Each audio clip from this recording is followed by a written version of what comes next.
blijft een van de allergrootste uitdagingen ooit. De vraag die ik ze stel tijdens 5 Essential Tracks. Want wat zijn nou de allerbeste liedjes ooit gemaakt? Dat vraag je niet aan een muziekliefhebber. En toch ga ik het weer doen. Dit keer aan Deryck Whibley, Sum 41. Deryck, what a great honor it is to have you featured in this new episode of 5 Essential Tracks. Cool, yeah, it's good to be here. Was it hard for you to narrow it down to just 5 songs? Yeah, definitely. It's definitely difficult. So I just really try to think of the ones that stick out of my mind that sort of influenced me at some point in my life to do something to get me to where I am here today. Song number 1. I would say song number 1, the band that sort of started our band was a band called NOFX. We were huge fans of NOFX, and I would say the song Stickin In My Eye, that song sort of stuck out as one of our favorite songs in the early days, and we wanted to, become a band that sort of had that sort of energy and that kind of style of music.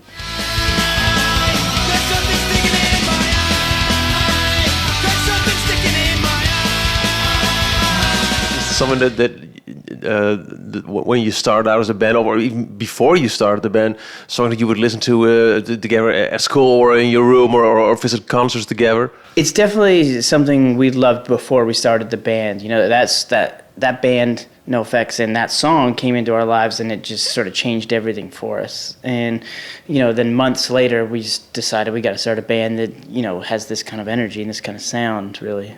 And now, 15 years on, or more even. 20 years. 20 that was 20 years ago. Yeah. Wow. You were watching NOFX perform and thought to yourself, wow, that would be cool. And what kind of mindfuck is that all of a sudden you are a band? You get to do what your heroes did.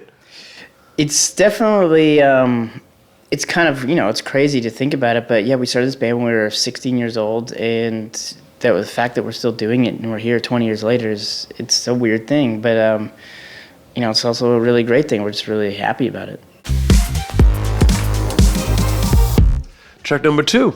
I would say Beastie Boys Shake Your Rump.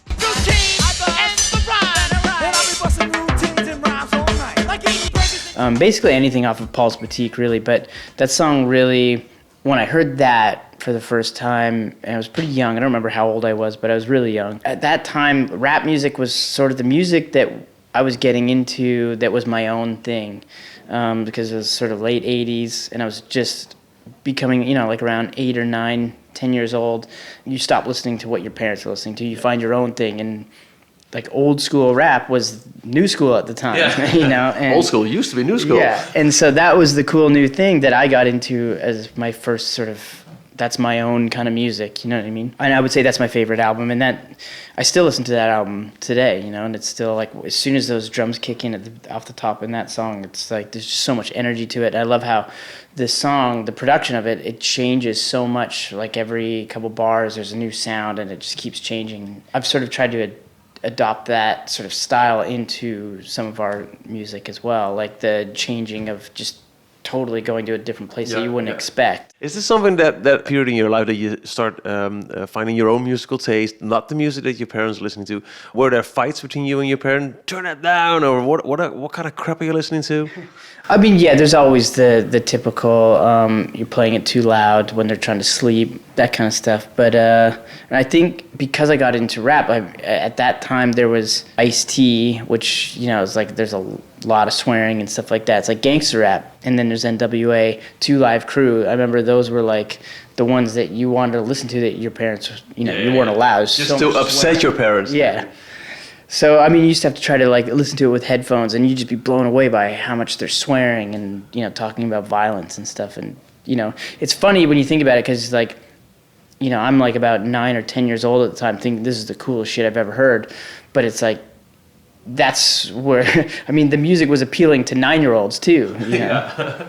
Was there common ground musically between you and your parents? Yeah, definitely. My mom's pretty young, and she listened to good music. I got introduced to Cheap Trick and the Stones and Rod Stewart, all at a pretty young age. And at first you sort of like, you don't really get it, but as I got it around like 14, 15, you realize that stuff is great music.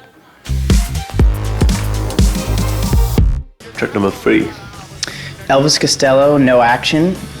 There's no action.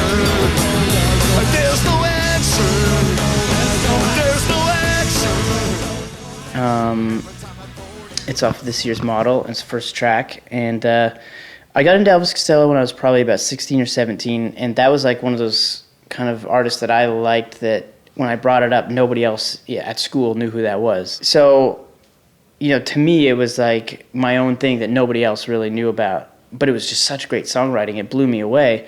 So I used to love how the chords changed and stuff like that. And I mean, if you really break down the music on its own is very intricate. Like the way, even the simple songs, the way the chords change, are so great. For when I was writing a song called Fat Lip, I sort of was trying to do a chord change type thing and just the way the melody sort of comes down. And it doesn't sound anything like it, but that was sort of an inspiration to get me into that song.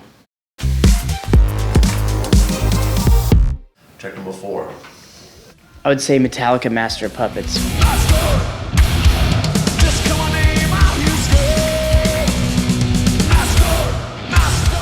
Because, I mean, for one, it's, it's such a classic, but two, it's so great in that it's so heavy and there's so many riffs. It just goes from one great riff to another, and then the vocals come in and it's got, great melody. Even though, like, it's a metal band, to me, they write such great melodies too, even though they're really aggressive and he's kind of like, barking it at you. It's still a really catchy vocal melody. And then in the middle section, of course, it's like, it's almost like classical and it's just beautiful, but it's still metal. And just like incorporating all those different styles into one long song that is great all the way through. I mean, it's just pretty phenomenal, really. At the time you came at the scene, to me personally, I had the feeling that this really old school metal sound was bit passe, but then the Fat Lip video, there was this sort of like bonus feature where you guys were shredding the guitar with the wigs on and everything. Oh, so it's okay to like that sound still. Definitely when we were doing that, it was like people were looking at us, scratching their heads like, do these kids know that metal's not cool? Like, and we were like, we know that you guys think it's not cool, but it really is cool. Like we said, it's pretty hard to narrow down to 5, but here's the final one. This is track number 5, the final. Well, track number 5 then, since I'm going with things that have inspired me and sort of made me who I am today, I have to go with one of my own songs from the new record, which is a song called War. And it's maybe one of the most important songs I've ever written for myself, because when I was writing this record, I had just gone out of the hospital and I had severe liver and kidney failure, and from years and years of doing the band stuff, drinking and partying, it never let up until the point where I ended up in the hospital. So I came out of the hospital and I was in really serious recovery, and the recovery was taking so long where I couldn't walk. I couldn't really do much. My motor skills were really bad. I could hardly form sentences and stuff like that. Things were really, really rough, and it stayed like that for a really long time. And it was almost a year into my recovery, and not much had gotten better.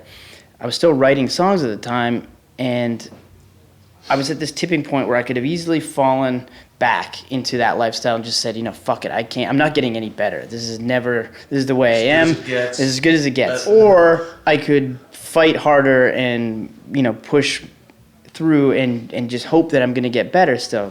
And in that moment, I wrote these lyrics, which became the song called War. So what am I fighting for?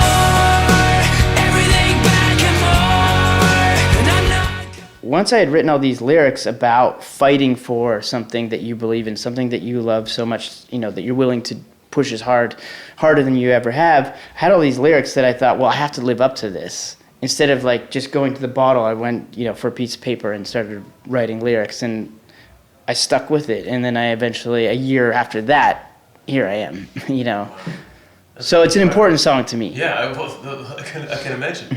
But what was it like, you said you lost your motor skills and stuff, were you able to hold down a pen?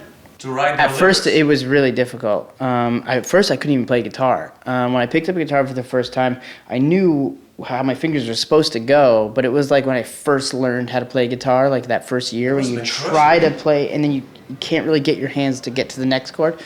Yeah, it was terrifying. Well, thanks for sticking around. Thank you much. All right, thank you. Thanks.